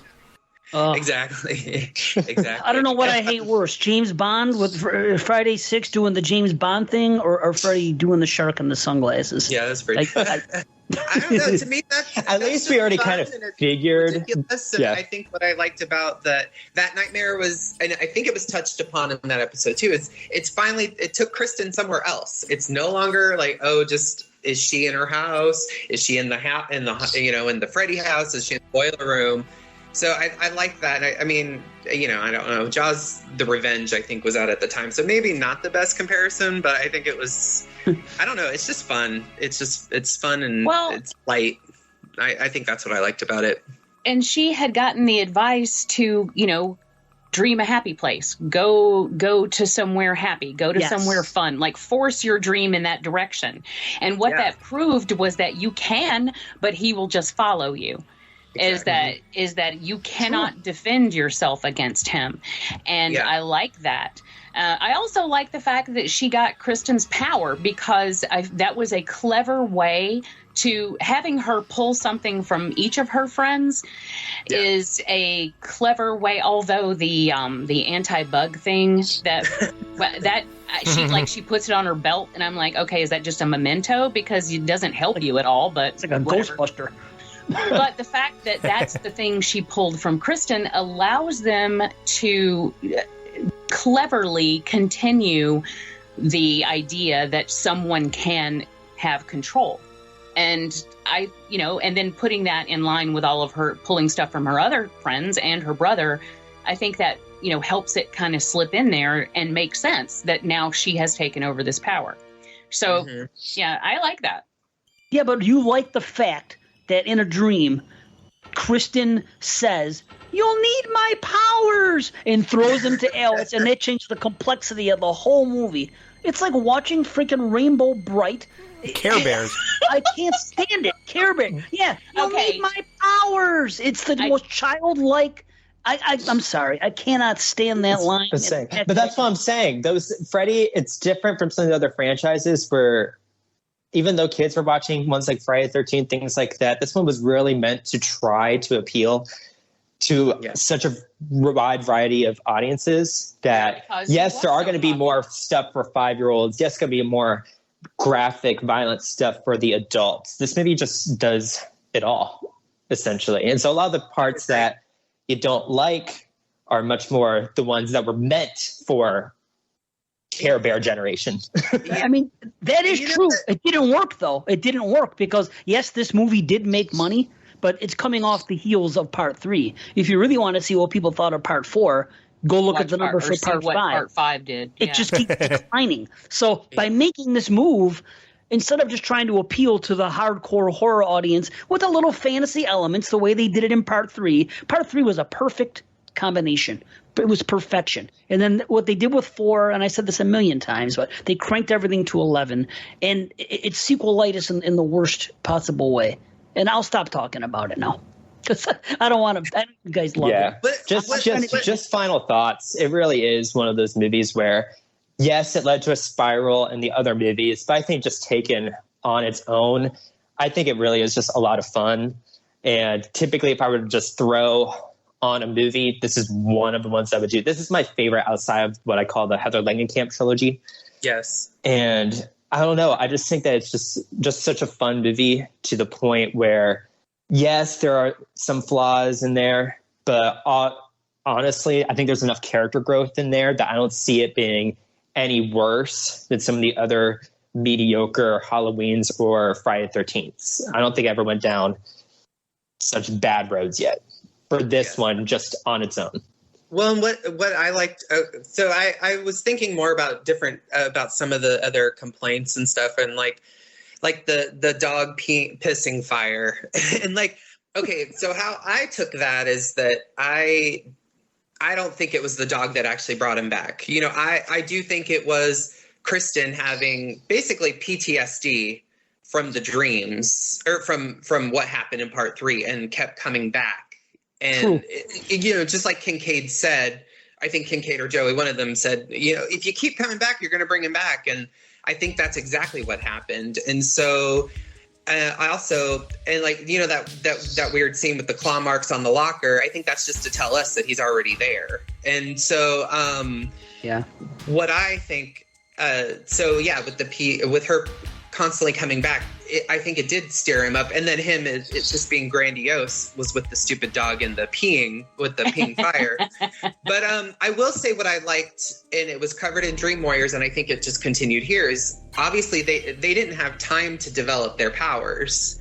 And so, which is why, Taryn and all, a lot of them died in the first and in the third one.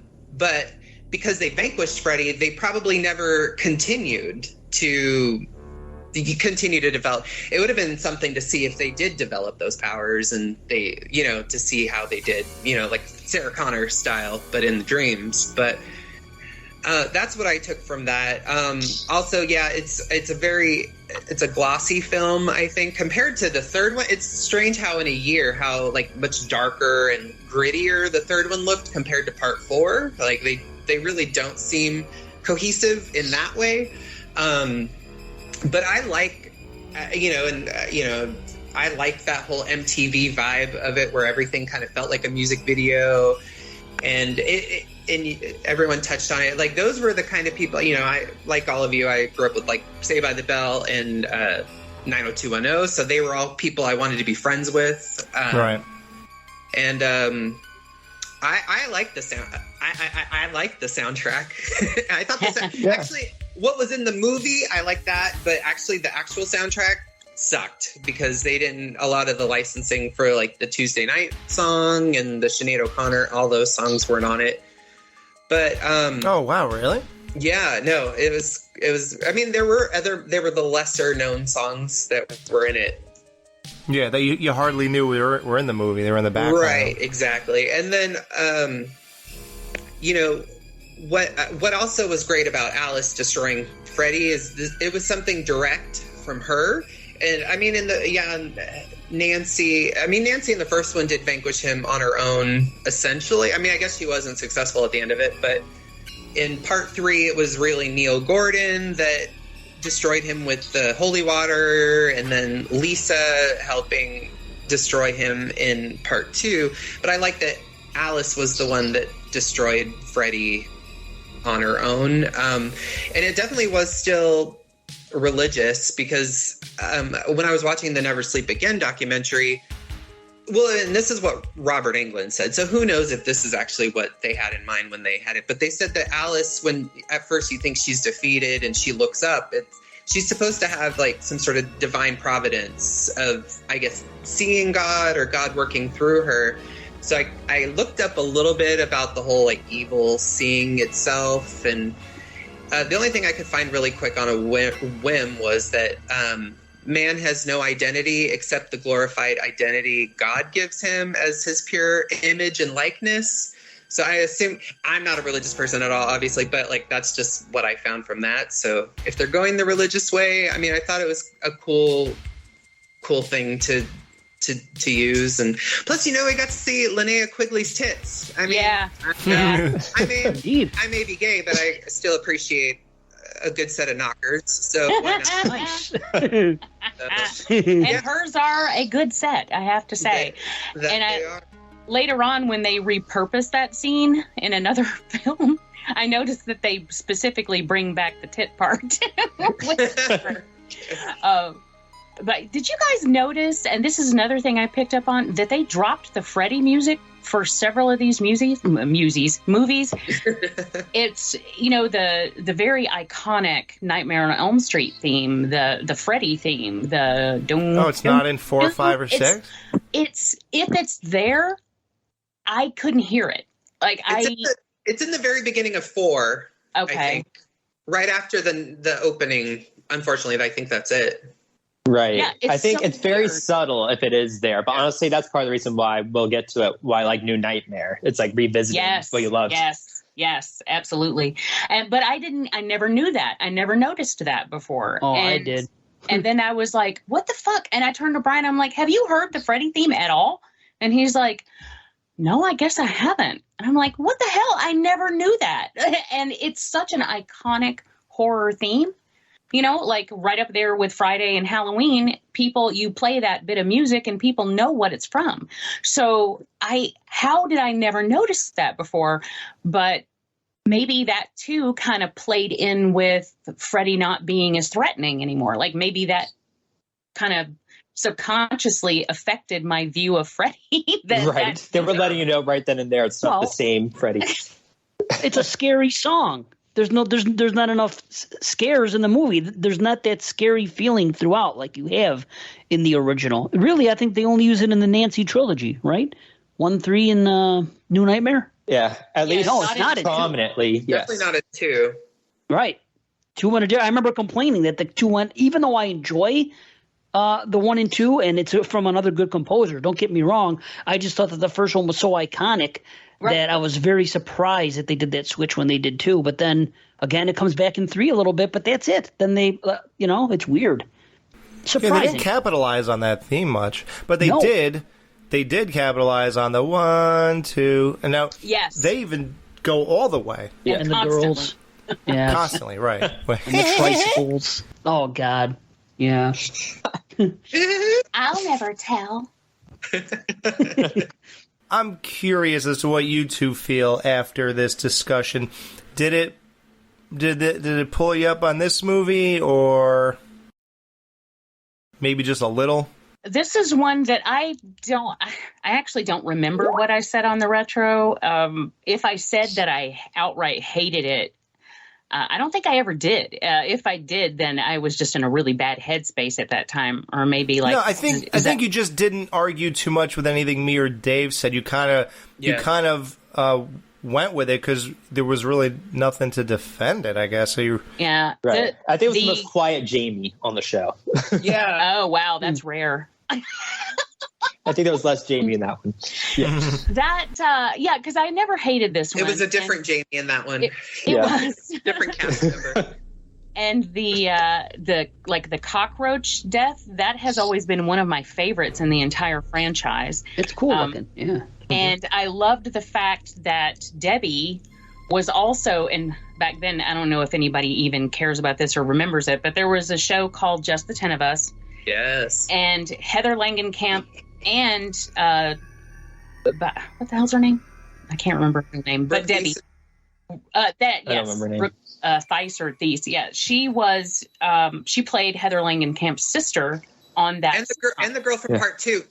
Yes, and I loved that connection. I always thought that was cool. Also, the way that I watched this one has always stuck in my memory because I didn't actually go to the theater to see this one, but my mom's boyfriend at the time had it, and so Andale. So we watched it. My friend and I watched it that way, and and I remember that Debbie death was just really, I don't know, it stuck to me. So.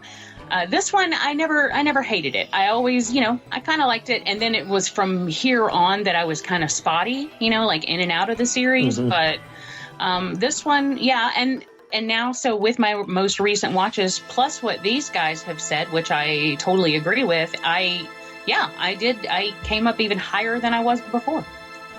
Wow. Now, Dave, how about you? You're just on the same playing ground as I am with this movie, so what do you think now? Man, well, the thing is, my anger with this movie, a lot of it had to do with, yes, my complaints I believe are valid. When I had a whole sheet of them with question marks at the end of every freaking thing because there was so many issues I had. Yeah, I remember Gary Hill's show. Yeah. Right? Yeah, right. I can't just wipe that slate and say that never happened. I don't think that anymore. But my issue was always that 3 was so great, and they had such a great opportunity to whatever. And then what they did with this was just, like you said at the beginning, Alex, like a cheap version of it with worse writing, and they took some of the stuff from the other one. Now everybody has a dream power, and this one doesn't like cockroaches in real life, so it's going to play into her dream. It just became this real formulaic thing, which I didn't like. I like that 1, 2, and 3 were all very different. You know what I mean? And then now they just try to keep taking the success. Now they're just copying 3, right? Right. And say, okay, we'll just do this. It's easy to do. We'll crank it out. So part of my anger was that because 3 was so great. And this one, I always say to my friends, we should watch part 3 one night for so much fun. And then part 4 for a so bad it's good thing to see how far it fell. You know what I mean? And that's kind of the way I felt. And then coming on the internet, and I know we shouldn't do this. It's not right. But when I saw so many people loving it, I was like, how do you not see all these things? What? I don't understand the love this movie is getting. Same thing with Halloween 4. I'm like, how do you put this on a pedestal with 1 through 3? And so that was part of it. But again, I can't wipe my complaints clean. However, out of everything that came after 3, this is kind of like a plug and play where I feel, and I thought about it recently, But then I always go back to the shark scene and the glasses, and I'm like, nah, I can't do it. But I watching, like picking it up, saying, hey, I haven't watched part 4 in a while. I'll catch a buzz or something. It'll be fun, whatever. And I almost did it. So if I'm going to pick one up just to watch and not in a serious mood, like a 1 or a 3, I could watch this over 5 and 6 and stuff like that. It's not worse than those movies.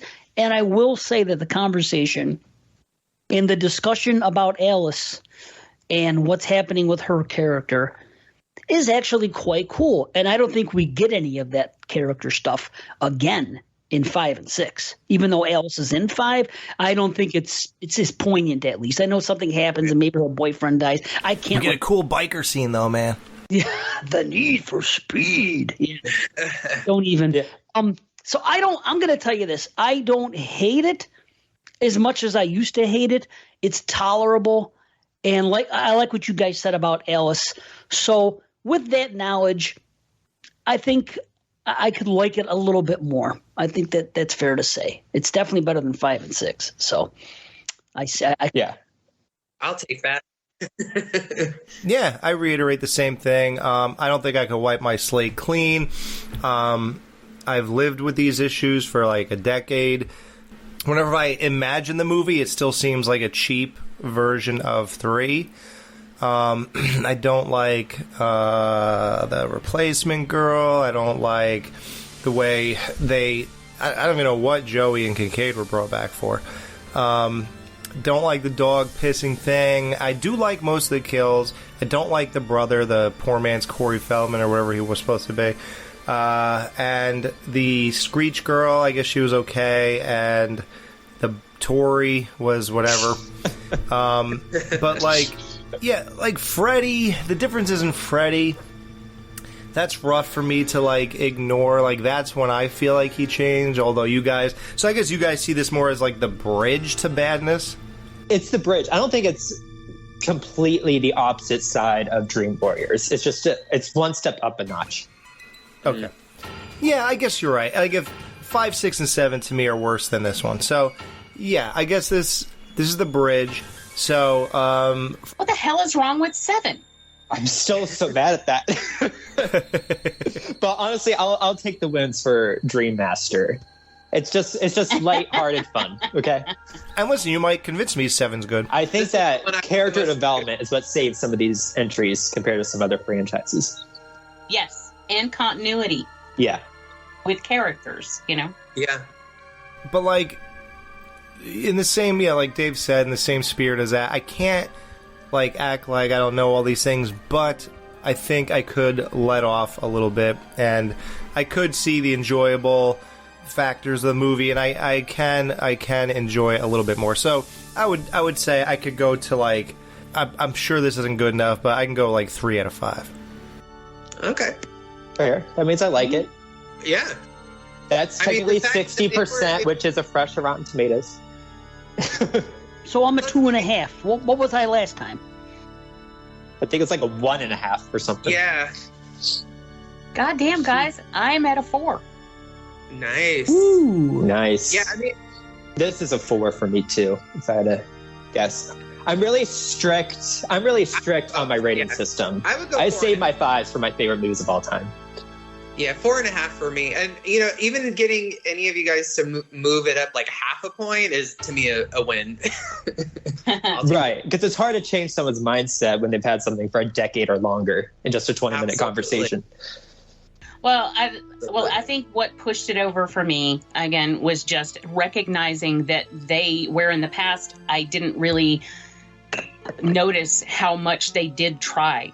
And they did. They did try to keep it going and to make it make sense. And sometimes it does and sometimes it doesn't, but the effort is there. And I recognize that now, and I appreciate that. No lakes going into Manhattan. Exactly. Oh, you know what? It's a 2.5. It's 2.5 or 2. All right. Well, we're gonna end everything right here. We covered Nightmare on Elm Street 1, 2, and 4 on this show. So we're gonna split it up nice, break it into 2 shows. Now, if I keep the show shorter, it'll be easier to get to 200 shows, and then I can brag about that one day. So, join us next week as we dive once again into Nightmare on Elm Street 5, 6, and 7. You guys have a lot of work ahead of you, so this should be interesting. But I'm really glad we did this, revisiting the Nightmare on Elm Street series 8 years later to the day. Literally, we were in the thick of it right now in 2015. So here we are in 2023, revisiting. I think we made a lot of progress here. I think we've really come up in our ratings. I think we are adding the Nightmare on Elm Street movies to our regular rotation by leaps and bounds compared to what it has been for the last 20 years. Except for our favorites, of course. And that's good. I always wanted that. I really like Freddy, and I always wanted him to be a part of my yearly journeys. So this is good. Boneheads, Skelination, tune in next week as we finish out this revisiting of the Nightmare on Elm Street franchise. I hope you're hungry. Bon appetit, bitch.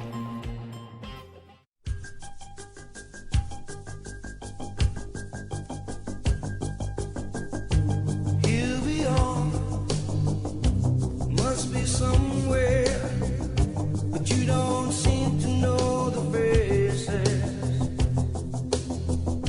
You'll survive this hurt inside. It's only lovers changing places. Nobody ever knows the way you feel. Nobody ever knows but you. In the light, in the shadow, in between the feeling grows. On the edge of tomorrow, but tomorrow never knows. No matter where you are or what you do, nothing will ever change but you. On the edge tonight,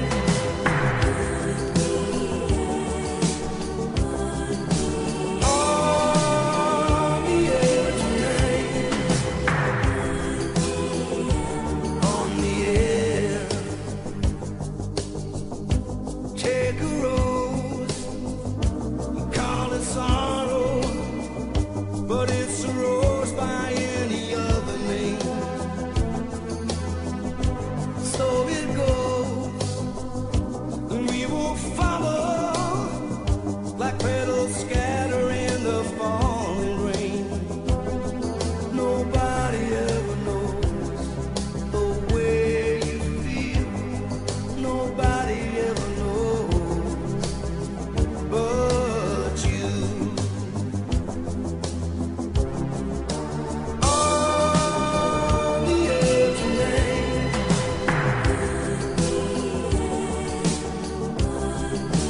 on the edge tonight,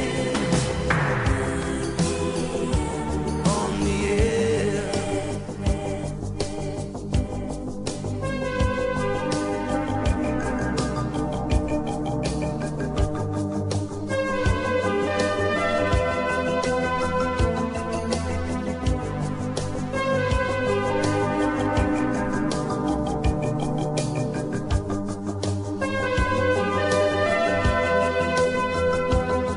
Nobody ever knows.